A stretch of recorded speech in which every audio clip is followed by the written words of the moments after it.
Muraho twagarutse mu ruhererekane rw'ibiganiro bigaruka ku mateka y'u Rwanda dukomeza kubagezaho tureba bamwe muri yo twifashishije ibitabo byanditswe n'abahanga mu mateka yo hambere mu Rwanda. Turacyari ku gitabo amateka y'u Rwanda kuva mu ntangiriro kugeza mu mpera z'ikinyejana cya 20 cyanditswe n'itsinda ry'abarimu muri kaminuza y'u Rwanda bari barangajwe imbere na Deo Byanafashe na Paul Rutayisire. Ku munsi w'ejo twababwiye ko turi bugaruke ku bihe by'icyuma cyangwa ibihe by'ubutare. Byagaragaye ko itunganya byuma rizwi muri aka karere k'ibiyaga bigari cyane cyane hashingiwe ku nkono nyinshi zagaragaye n'ibibumbano bijyana nazo. Iryo tunganya byuma akenshi ryagiye ribangikana n'ibisigazwa byerekana ishongeshwa ry'ubutare, amatafari, inkamba n'ibiroba biranga aho izo nkono zari zubatse. Ahantu icyenda haturutse amatafari yakoreshejwe mu kubaka izo nkono zari zifite umubyimba n'ishusho bitandukanye ku turere dutandukanye. Inkono za kera muri zo zaba zarubatswe mu kinyejana cya 7 mbere y'ivuka rya Yezu. Ariko rero ibikorwa byo gushongesha ubutare bw'icyuma byasakaye cyane mu gihe cyakurikiye ivuka rya Yezu.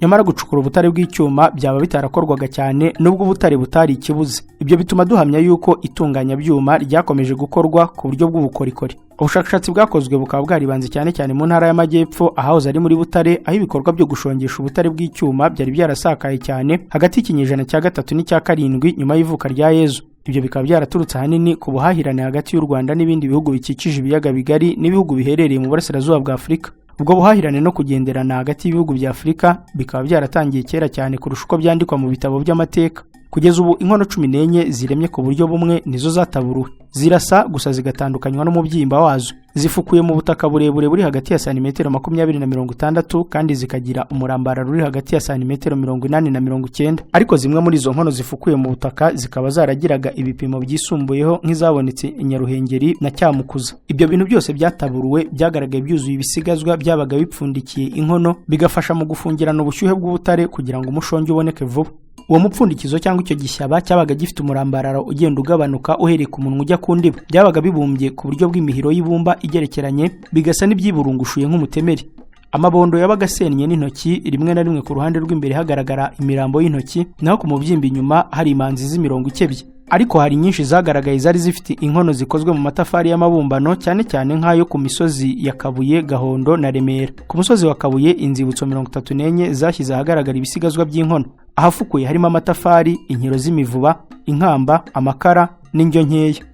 Ku musozi wa Gahondo inzibutso 5 zerekanye ibintu bitandukanye birimo amatafari, ibice by'inkero, amakara, indyo zifite ijosi rifunganye n'amabondo yiburungushuye kandi bikagira akanogo mu ndiba. Naho ku musozi wa Remera hataburuye igice cy'itafari n'ibibaru by'inkero, indyo zifite ijosi rifite mpande 3 n'enye n'urugara rutatse n'imanzi.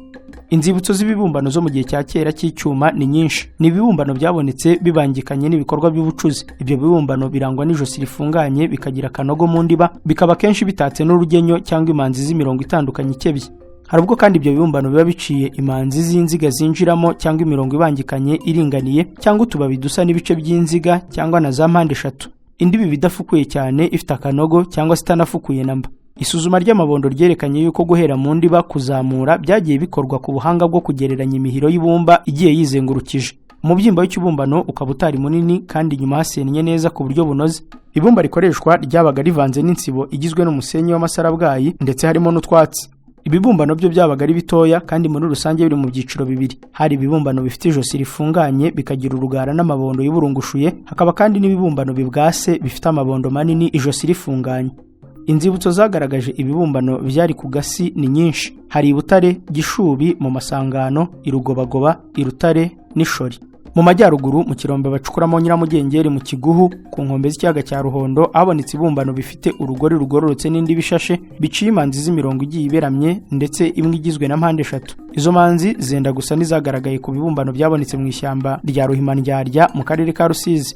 Izo nzibutso zose zatanze ibibumbano birangwa n'umusozo w'urugara uciye imanzi z'imirongo iri hagati y'2 n'6. Ku bitaka bikaba bihera ku musozo n'uturongo dushushanyije nk'amahwa y'ifi, imirongo itambitse n'isa nka mpande 3 zinjiranamo, ariko imitako yiganje ikaba igizwe n'imanzi z'imirongo itandukanye. Mu majyaruguru y'igihugu ibibumbano byaturutse mu kirombe bacukuramo Nyiramugengeri mu Kiguhu ku nkombe z'ikiyaga cya Ruhondo byo bifite umwihariko.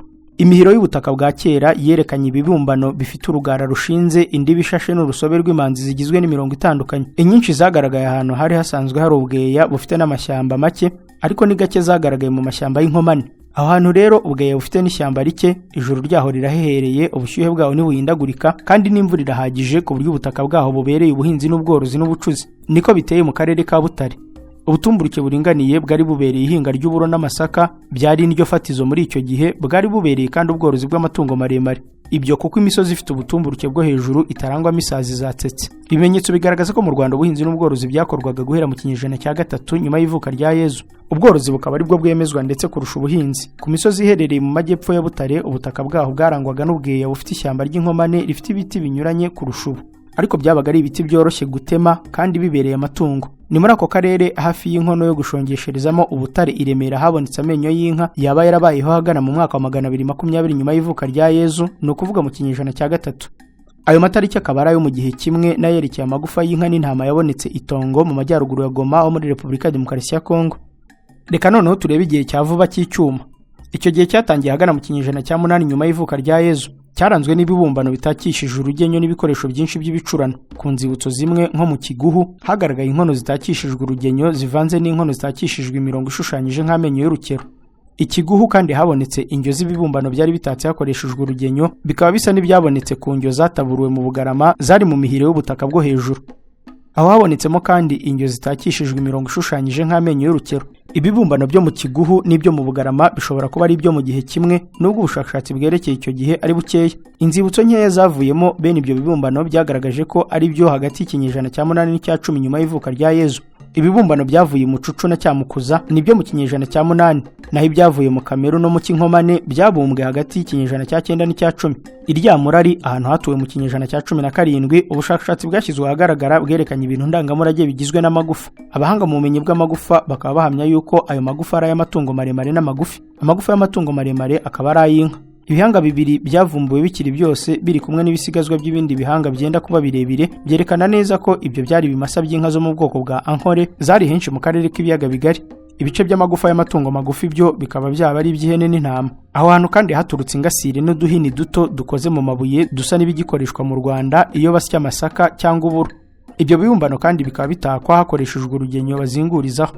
Ibyo bimenyetso byose bigaragaza uruhare rw'abantu hamwe n'ibyo bisigazwa by'amagufa y'amatungo maremare n'amagufi, bitwereka ko ubukungu ngandurarugo bw'abari batuye aho hantu bwari bushamikiye ku musaruro uturuka ku buhinzi n'ubworozi. Muri icyo gihe guhiga no gusoroma byakorwaga nk'ibyunganira. Iyo niyo mpamvu inyama z'inyamaswa z'ishyamba n'amafi byaribwaga n'abanyarwanda bake, ubundi bikaba bibujijwe ku bantu benshi. Nubwo bivugwa ko igihe cya kera n'icya vuba cy'icyuma bitandukanye ku buryo butagaragara cyane, ariko bifite itandukaniro rinini ryerekeye imisusire n'umubyimba w'ibikoresho by'ibibumbano n'iby'ibyuma. Bene ibyo bikoresho byo mu gihe cya vuba nk'ibyuma bifite umubyimba munini kandi bikaba bikoze ku buryo bukwanjitse, gukata ndetse no gusena umubyimba w'inyuma ntibyakorwaga neza.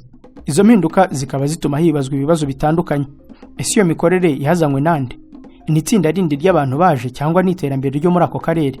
Nyamara izo mpinduka ntabwo zigaragaza gusa ku byerekeye tekinike, ahubwo zinagaragara ku byerekeye iyangirika ry'ibidukikije riturutse ku bikorwa bya muntu. Ibikorwa by'ubuhinzi n'ubworozi byaba byaratumye habaho ubwiyongere bw'abaturage. Abashakashatsi bamwe bakaba bemeza ko iryo vugurura ryaba ryarazanywe n'abarenge, bivugwa na Yerno na bagenzi be Padiri Kagame na Kanyamacumbi.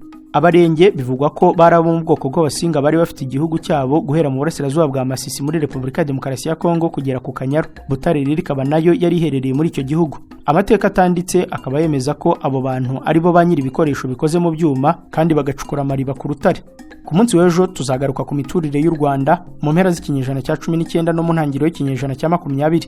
Mwakoze kubana natwe, tubibutsa ko ibikuye muri iki kiganiro byose twabikuye mu gitabo Amateka y'u Rwanda kuva mu ntangiriro kugeza mu mpera z'ikinyejana cya 20. Mugire ibihe byiza.